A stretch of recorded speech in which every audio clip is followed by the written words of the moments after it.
តោះចឹងខ្ញុំនឹងប្រាប់ពីរបៀបប្រើជាមួយនឹងកាមេរ៉ា 4G CB2 នេះបាទអានេះប្រភេទ Pro SIM ណាបាទ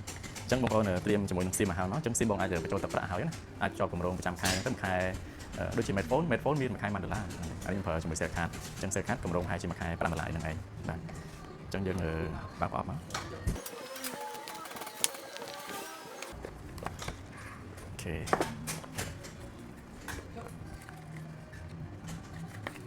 ចឹងនៅក្នុងនេះមានអានេះសភៅណែនាំហើយនឹង QR code សម្រាប់យើង scan កាមេរ៉ាហ្នឹងណាយើងអាច scan នៅលើកាមេរ៉ាផ្ទាល់ក៏បានឬមួយក៏ scan QR code នៅលើកន្លែងសភៅណែនាំក៏បានដែរអូខេនេះកាមេរ៉ារបស់យើងហើយនឹងនេះជើងហ្នឹងវាឆក់ណាឆក់ឲ្យចំជាងនេះកាមេរ៉ារបស់យើងកាមេរ៉ាវាមាន port ដាក់ SIM បាទនេះកន្លែងដាក់ SIM កន្លែងដាក់ memory ហើយនេះ Type C បាទ power និង reset បាទអញ្ចឹងយើងមានខ្សែចាប់ចំជាងហើយនឹងខ្សែ Type C មួយហើយមានមកជាមួយនឹងដៃឆក់អានេះស្កុតណាអូខេអញ្ចឹងអ្វីយើងត្រូវធ្វើបន្ទាប់បាទទី1គឺយើងដាក់ SIM ចូលក្នុងឧបករណ៍របស់យើងសិនមកបាទអញ្ចឹង SIM យើងប្រើប្រភេទ SIM តូចជាងគេបាទបងប្អូនឃើញកន្លែងរៀងណារៀង SIM ណាអញ្ចឹងយើងដាក់តាមរៀងហ្នឹងមក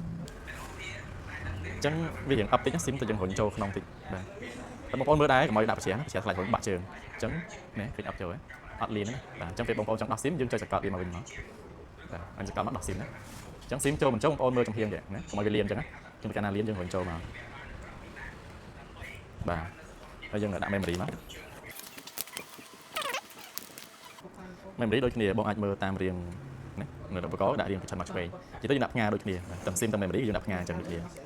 បាទយើងរុញវាអប់ទៅមកលឺប៉ឹកណាអូខេអញ្ចឹងនេះជា power អញ្ចឹងមុននឹងប្រើបងប្អូនអាចសាកថ្មឲ្យពេញសិនទៅមុននឹងយើងយកប្រើអានេះវាជាប្រភេទប្រើថ្មណាបាទទិញថ្មីយកទៅយើងសាកថ្មឲ្យពេញសិនយើងអាចប្រើខ្សែជាមួយនឹងខ្សែ Type C មកបាទហើយក្បាលយើងអាចប្រើក្បាល3ទូរស័ព្ទយើងធម្មតាណាអានេះទិញមកអត់មានក្បាលទេបាទអត់មានក្បាលទេនេះ power អញ្ចឹង power យើងអាចចុចប៊ូតុង power មកបើកបាទនេះភ្លើងនេះចុចប៊ូតុង power បើកភ្លើងអូខេអញ្ចឹងកន្លែងនេះគឺប៊ូតុង reset កន្លែងប៊ូតុង reset ហ្នឹងគឺយើងប្រើនៅពេលណាដែលឧទាហរណ៍បងប្អូនចង់ផ្ដាច់ account ឲ្យវាមក default ឡើងវិញយើងអាចចុច reset ហ្នឹងមកគឺបាទដាក់ connected successful ហើយអូខេអញ្ចឹងមានតែប៉ុណ្្នឹងអានេះប្រភេទយើងថតជាវីដេអូធម្មតាហើយនេះថតលក្ខណៈ time lapse ហ្នឹងបងប្អូនប្រើជាទូទៅគេថតព្រះអាទិត្យបាទថតលើព្រះអាទិត្យថ្ងៃលិចថ្ងៃរះអញ្ចឹងណាអញ្ចឹងគេប្រើ speed អាហ្នឹងប្រើ speed ប្រើ time lapse បាទអូខេអញ្ចឹងយើងប្រើថតធម្មតាទេអញ្ចឹងពេលណាឡើងភ្លើងខៀវអញ្ចឹងបងប្អូនអាចចូលទៅកាន់ app មកបាទអញ្ចឹងយើងមាន app EasyPay បងប្អូន download កម្មវិធី app ហ្នឹងមួយមកបាទខ្ញុំ download ហើយអញ្ចឹងយើងបើក app ហ្នឹងហើយ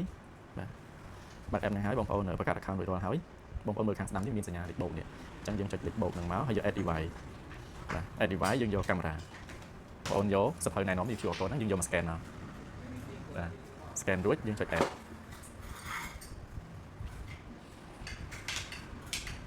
អូខេអញ្ចឹង add កាមេរ៉ាមកបានហើយអញ្ចឹងកន្លែងនេះយើងអាច save QR code នឹងទុកមួយហើយកន្លែង time zone នេះយើងចុចដូរមក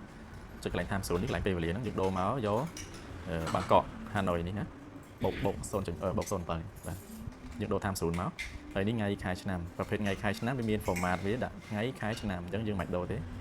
ហើយយកពាក្យ next មកអញ្ចឹងកន្លែងនេះយើងអាចបង្កើត password មួយ encryption password ហ្នឹងឧទាហរណ៍ខ្ញុំដាក់1 2 3 4 5 6ហើយទៅ7 8 9ហ្នឹងទៅA តូចមួយអញ្ចឹងណាលាយគ្នាសំខាន់មានលេខលាយនឹងអក្សរអញ្ចឹងខ្ញុំដាក់1ដល់ 9A ឧទាហរណ៍ណាអញ្ចឹងមួយទៀតដូចគ្នាវាយ password នឹងឡើងវិញមក2 3 4 5 6 7 9ហើយអក្សរ A តូច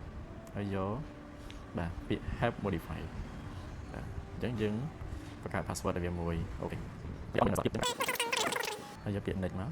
អញ្ចឹងគេឲ្យយើងបើកមុខកាមេរ៉ានេះណាវាមាន sticker នៅមុខកាមេរ៉ាហ្នឹងណាបាទអញ្ចឹងយើងបើកមុខហ្នឹងមកបាទណាហើយយើងយកពាក្យ next បាទអូខេអញ្ចឹងចូលមកដល់វាមានបង្ហាញជាមួយនឹង status របស់ battery របស់ថ្មរបស់យើងណាអញ្ចឹងថ្មរបស់យើងបាន 54% ទិញថ្មីមកអញ្ចឹងបងប្អូនអាចសាកវាពេញយើងអាចមើលតាមនឹងបានណាមើលតាមទូរស័ព្ទយកពាក្យ next step ណាអញ្ចឹង next step អូខេអញ្ចឹងយើងទទួលបានកាមេរ៉ានេះកំណត់ចូលបានជោគជ័យណាយើងអាចចូលមើលដល់គ្នានេះវា detect មកកាមេរ៉ានេះណាអញ្ចឹងយើងយកចូលមើលកាមេរ៉ាទៅ hard disk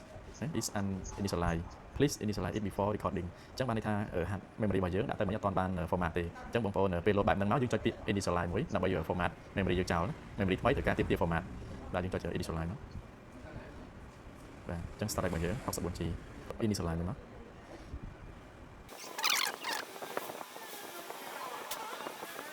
format បានជោគជ័យហើយ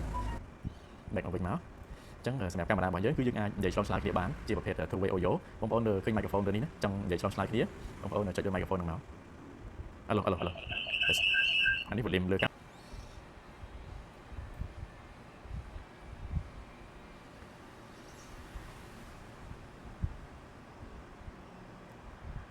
ច្បាស់ណា 2K